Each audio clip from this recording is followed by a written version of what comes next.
Sunday school में। तो चलिए बच्चों शुरू करते हैं आज का ऑनलाइन संडे स्कूल की ये खास इबादत। आप सबको याद है कि हम कौन सा गीत गाएंगे, कौन सा कोर्स गाने वाले हैं? बिल्कुल ठीक, हम गाने वाले हैं आते हैं बरगी में यीशु से मिलने को। सब बच्चे रेडी हो जाएं और ताकि हम इसको मिलके गा सकें, ठीक है?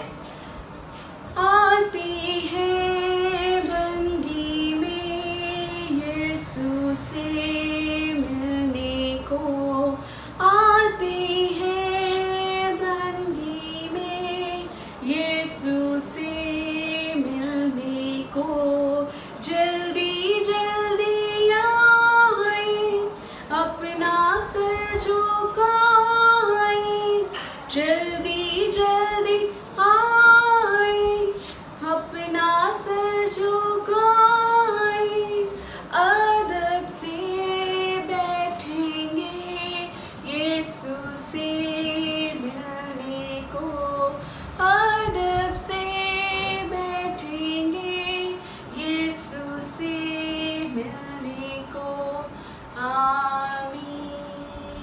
सब बच्चे अपनी आंखों को बंद कर लें और अपने हाथों को जोड़ लें और मैं आप सबके लिए जो है वो दुआ करूँगी। ए प्यारे आसमानी बाप, हम तेरा शुक्र अदा करते हैं आज के खूबसूरत दिन के लिए खुदावंद, और इन छोटे बच्चों के लिए और बड़ों के लिए।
छोटे बच्चों ने बहुत ही खूबसूरती से गाया।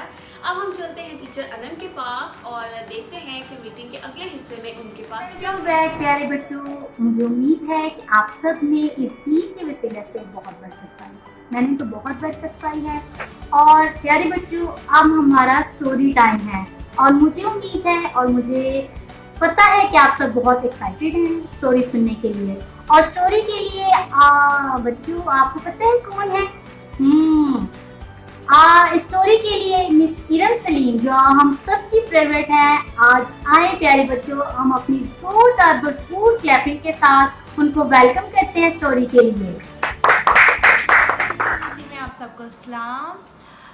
उम्मीद है आप सब खुश होंगे खुदावंद ने, और थैंक यू मिस अनम कि आपने मुझे मौका दिया कि मैं आज स्टोरी पेश कर सकूं। सो आज की स्टोरी है ख़ास एक बच्चे की। आए देखें कि ये बच्चा कौन था। एक बच्चा एली काहिन के पास भेजा गया जिसका नाम सैमुएल था, ताकि वो हैकल में एली काहिन के साथ रह सके।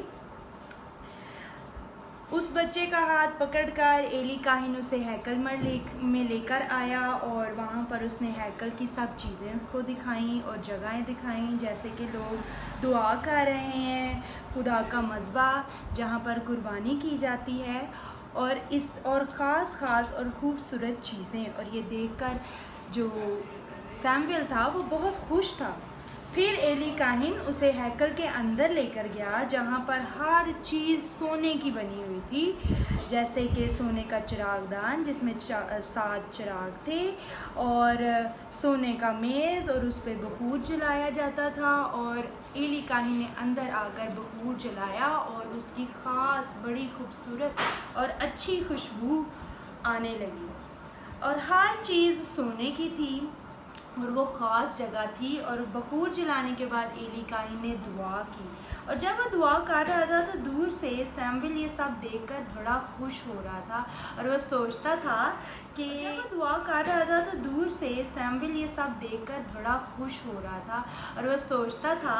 कि काश कि एक दिन मैं भी एली काहिन की तरह खुदा की खिदमत के लिए एक काहिन बन जाऊँ और खुदा के लिए ये सब ख़ास काम करूँ। इस खुशी में कि वो खुदा के घर में रहता था, वो सुबह जल्दी उठता था और एली काहिन के साथ हैकल के कामों में मदद करवाता था।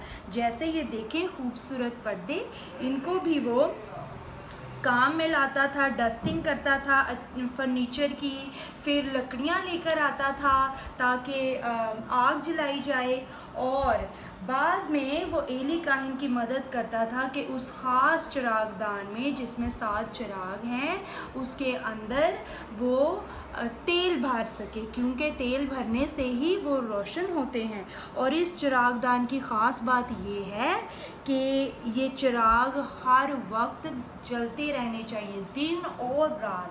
और सारे काम करने के बाद जब शाम हो जाती, अंधेरा होता, तो सैमुएल दरवाज़ा हैकल का बंद करता और वापस जाता ताकि अपनी जहाँ पर वो रहता है वो जाकर कहानी सुन सके, और ये उसका ख़ास और बहुत पसंदीदा वक्त था। अच्छा, तो बच्चों देखें कि सैमुएल की जो स्टोरी बुक थी वो बिल्कुल मुख्तलिफ थी। हमारी बुक्स में तो ये पेजेस होते हैं और हम इनको टर्न करते हैं और अगली स्टोरी भी देखो। एक्चुअली में तुमार कहा जाता है, जिसमें इब्राहिम की कहानी, यूसुफ की कहानी, मूसा की कहानी और खुदा की कहानी थी। और जब कहानी वो सुन लेता तो वो जाता, अपना बिस्तर बिछाता ज़मीन पर और वो वहाँ पर सो जाता। वो सोता एली काहिन के पास था ताकि अगर रात में उसको कुछ चाहिए हो तो वो जल्दी से उसकी खिदमत करने को उठे और जाए। एक रात को वो सोया था और उसे आवाज़ आई, सैमुएल, और वो जल्दी से उठकर एली काहिन के पास गया। ए एली काहिन, क्या तूने मुझे पुकारा है? तुझे कुछ चाहिए? उसने कहा, मैंने तुझे नहीं बुलाया, और वो वापस चला जाता है और सो जाता है। फिर दोबारा उसे आवाज़ आती है, सैमुएल, और सैमुएल फिर से उठकर एली काहिन के पास जाता है और उसको कहता है, एली काहिन, क्या तूने मुझे पुकारा है? तुझे कुछ चाहिए? और वो कहता है, नहीं, जाकर लेट जा।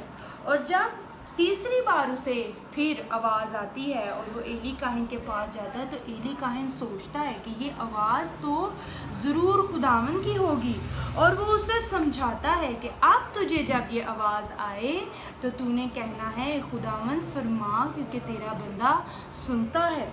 और जब वो अपने बिस्तर पर जाकर लेटता है तो फिर उसे आवाज़ आती है, सैमुएल, सैमुएल, और वो उठता है और उसका अब जब उसे आवाज़ आई सैमुएल सैमुएल, तो वो उठकर बैठ गया और उसने आगे से कहा कि ए खुदावंद फरमा, क्योंकि तेरा बंदा सुनता है। और खुदा ने उसे बहुत सारी बातें बताईं और उसे बताया कि मैंने तुझे चुना है ताकि तू काहिन बन सके। और ये बात सैमुएल को बहुत पसंद आई, क्योंकि वो चाहता था कि वो भी एली काहिन की तरह खुदा के ख़ास काम करे। और ये बात जब उसके साथ खुदा ने की तो वो एक छोटा बच्चा नहीं अब रहा, बल्कि अब एक छोटा काहिन बन गया और खुदा के साथ वो अपनी ज़िंदगी बड़ी बेहतरीन तरीके से गुजारता था। तो प्यारे बच्चों, क्या आप भी अपने आप को तैयार कर रहे हैं सैमुएल की तरह कि खुदा अपने काम आपसे करवाए और क्या आप अपने आप को पेश करेंगे सैमुएल की तरह कि आप खुदा की खिदमत कर सकें? तो आए हम दुआ करते हैं ताकि खुदावंद जब हमें अपनी खिदमत के लिए उठाए तो हम भी सैमुएल की तरह अपने आप को पेश कर सकें और दिल से उससे मोहब्बत कर सकें। प्यारे आसमानी बाप, हम तेरा शुक्र करते हैं कि तूने सैमुएल को चुना और एक खुदावंद उसकी कहानी हम तक पहुंचाई। हमें खुदावंद अपने आप को पेश करते हैं, जिस तरीके से तू हमें चाहता है इस्तेमाल करने को, तू हमें इस्तेमाल कर। इन सब नन्हे बच्चों पर तेरी बरकत चाहती हूँ, इनकी ज़िंदगियों पर तेरी पाक मर्ज़ी पूरी हो, जैसे तेरी मर्ज़ी सैमुएल की ज़िंदगी में पूरी हुई। मसीह के नाम से आमीन। प्यारे बच्चों, मुझे उम्मीद है कि आप सब ने इस स्टोरी को बड़े गौर से सुना है। अब प्यारे बच्चों, मुझे ये भी इस बात पे भी उम्मीद है कि आप सब अपने दोस्तों के साथ, अपनी फैमिली के साथ इसको शेयर करेंगे। प्यारे बच्चों, अब हम नेक्स्ट संडे फिर मिलेंगे आपके साथ। तब तक के लिए bye bye, God bless you.